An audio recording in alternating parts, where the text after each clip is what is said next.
Parlement qui a invalidé la candidature d'Henri Thomas Lokondo au poste de président de l'Assemblée nationale. Après son invalidation par la plénière, le député national a réagi à chaud. Il a donné de la voix. On l'écoute.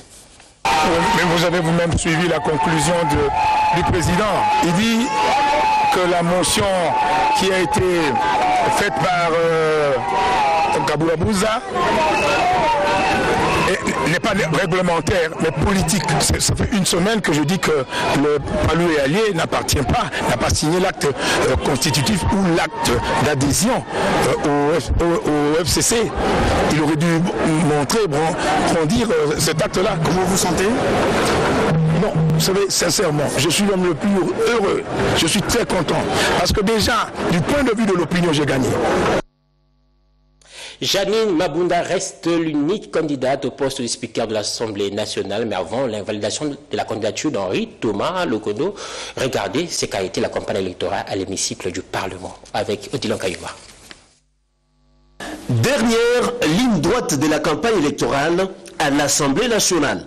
Les candidats aux différents postes du bureau définitif de la Chambre basse du Parlement jettent leurs forces dans la bataille. Dans un climat fraternel, Janine Mabunda et Thomas Lokondo, tous candidats à la présidence du bureau définitif de l'Assemblée nationale, tous sourire, ils échangent avec les électeurs et les accolades s'ensuivent pour les rassurer. Au-delà de l'hémicycle du Palais du Peuple, l'équipe de la campagne électorale de Janine Mabunda a utilisé une autre tactique, l'approche porte à porte dans quelques communes de Kinshasa. Objectif, convaincre les députés nationaux, bref, les amener à élire Janine Mabunda. Nous avons sensibilisé les députés afin de pouvoir voter pour le ticket FCC Cash, pour soutenir Madame Mabunda, pour soutenir le vice-président Kaboul, et pour soutenir tous les autres candidats du ticket FCC Cash. Nous voulons sensibiliser les députés parce que nous pensons que pour la proximité avec le peuple, pour avoir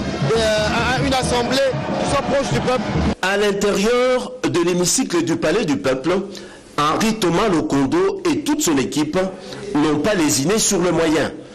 Toutes les batteries ont été mises en marche pour que le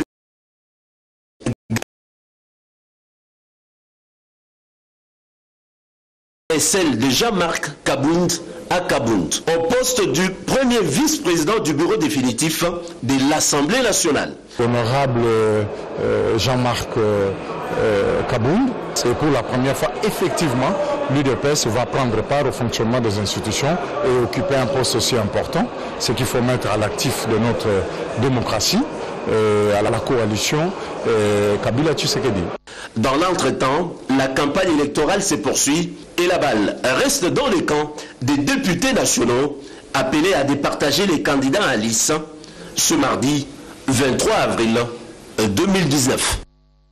Rendons-nous au Palais de la Nation. Le directeur de cabinet du chef de l'État, Vital Kamerhe, a présidé une séance de travail avec les professionnels du secteur pétrolier. Les prix du carburant à la pompe et des questions liées à la profession pétrolière ont été examinées. Kibambeso Moïsa, Ernest Moulomba.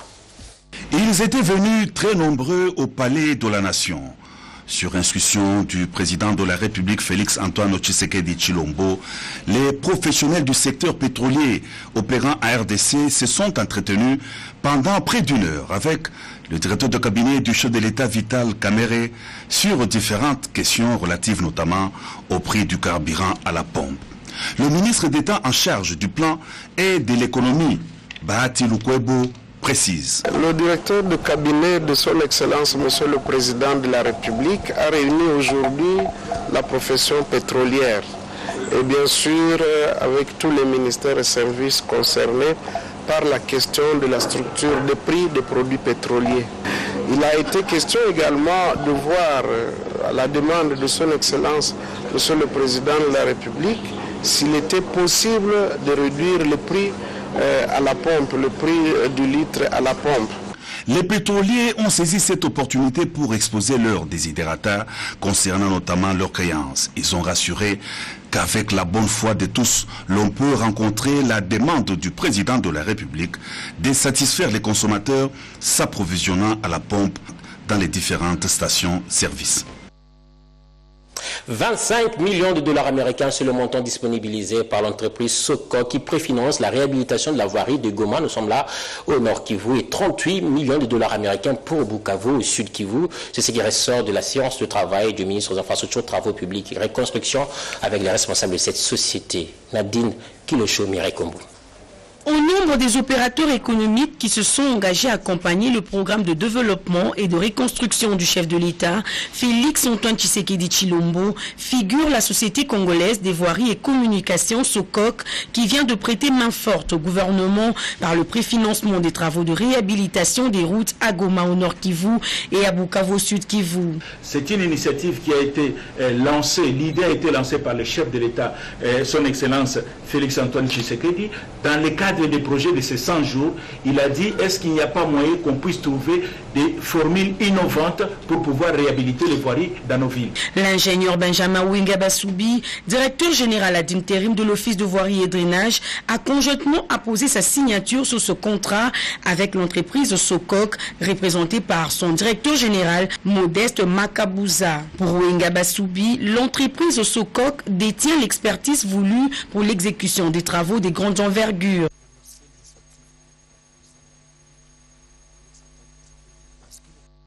Agriculture, les matériels agricoles destinés au site agricole Kanyama-Kasese sont déjà à Lubumbashi. Nous sommes là dans la province du Haut-Katanga. Le ministre intérimaire de l'Agriculture s'est rendu pour s'enquérir de la poursuite du déploiement de ces engins. Bobette et Ingali Samba. La première phase du programme volontariste agricole affiche complet en ce qui concerne le déploiement des matériels agricoles. C'est à partir du port de Matadi que sont équipées les bases agricoles de Mongata à Kinshasa dans le Congo central. Pour le site de Kanyama-Kasese, les engins sont encore à Lubumbashi. Le ministre de l'Agriculture intérimaire a échangé avec les responsables de la SNCC, province du Haut-Katanga, sur l'acheminement de ces matériels sur le site. Explication du chargé de logistique de DEM, le fournisseur. Le matériel de la première phase du projet volontariste agricole. Le matériel destiné au site de Kanyama-Kasese. Il y a des tracteurs, comme ceux qui sont derrière moi. Ce sont des tracteurs de 75 chevaux. Il y en a 23 pour le site de Kanyama. Il y a les gros tracteurs de 230 chevaux. Il y en a 3 pour le site de Kanyama. Il y a 2 compacteurs qu'on a vus ici. Il y a 6 moissonneuses batteuses. Il y a 5 camions bennes, un camion citerne à carburant et un camion atelier pour la technique. Il y a des accessoires, herse, charrue, épandeur, pulvérisateur, il y a tant de matériel. Il faut dire que la deuxième phase vient d'être lancée, le contrat a été signé, les commandes sont passées. Nous attendons, on peut dire que la deuxième phase est lancée. Bio Agrobusiness a la grande responsabilité de gérer ce programme pour produire intensément et lutter contre les importations des produits de grande consommation en RDC. C'est aujourd'hui, 22 avril, la journée internationale de la terre. Notre seule richesse, nous devons la protéger, la préserver de la pollution, de la déforestation, du braconnage ainsi que du changement climatique aux allures inquiétantes. Et si on ne met pas garde, le futur de l'humanité tout entière est en danger. Et le mot d'ordre de cette année est de protéger nos espèces en voie de disparition et menacées. À Kinshasa, une sensibilisation a été faite sur le respect de l'environnement et sur la gestion des déchets plastiques, un des éléments qui contribue à la pollution. Françoise Belavoie. Les automobilistes sont la cible de cette campagne ainsi que les passagers. Ils sont responsables des bouteilles et autres déchets abandonnés sur le boulevard du 30 juin. Les clients que nous transportons souvent, après avoir bu de l'eau, ils jettent les sachets à travers la vitre. C'est en dépit des conseils que nous leur prodiguons. La plupart du temps, je dépose mes déchets ici sur le tableau de bord. Et le soir, le tout est débarrassé après le lavage du véhicule. Gardez vos déchets dans votre véhicule et jetez-les à destination. C'est le message des flyers distribués ce lundi alors que le monde célèbre la journée mondiale de la Terre. Campagne citoyenne lancée par cette armée des volontaires, membres de l'organisation Logos Premier. Je constate qu'un automobiliste mange les bananes, il prend son eau, il prend la bouteille, il jette. Il ne se demande même pas où est-ce que cette bouteille va atterrir.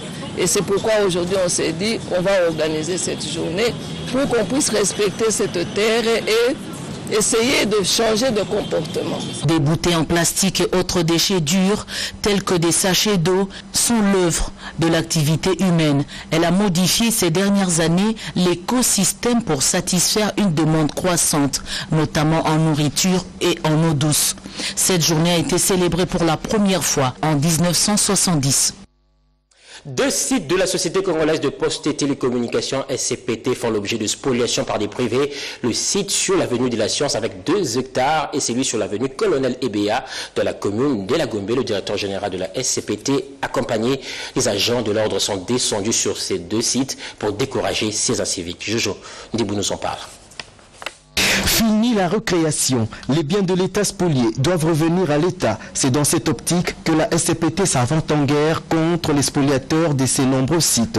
Regardez, nous sommes là sur l'avenue de la Science dans la commune de la Gombe, où 2 hectares appartenant à la SCPT sont spoliés. Il s'agit des ateliers, de bureaux, des espaces verts morcelés, dispensaires vendus sans que la SCPT ne soit au courant. Sur place, le DG de la SCPT, Patrick Umba, qu'accompagné l'honorable Eliezer Tamboué, sont descendus sur le terrain pour faire le constat. Beaucoup de bâtiments, beaucoup d'anciens entrepôts de la SCPT sont spoliés, divisés en petits morceaux et parfois même des espaces déjà vendus. Au niveau du Parlement, je vais initier une démarche qui pourra déboucher à la récupération des biens de l'État, qu'on ne va pas pousser l'État à l'escroquerie de ceux qui ont travaillé, de ne pas le payer. Mais il ne faut pas aussi qu'on laisse que l'État soit escroqué. On a dit nous avons besoin d'un État de droit, on doit le vivre, on doit les voir en action. Dans un autre site de la SCPT situé sur l'avenue Colonel Ebea dans la commune de la Gombe, le constat est amer. Une véritable affaire à dormir debout. Sur place, des personnels de la SCPT installés sur ce site, logés à titre humanitaire, aujourd'hui se vertuent à la sous-location. Chacun d'entre eux s'arrange pour avoir un titre de propriété et ont construit des maisons, des toilettes anarchiquement, ici et là, et se permettent même à vendre à des particuliers des lopins de terre. Une certaine police trouvée sur le lieu a été appréhendée.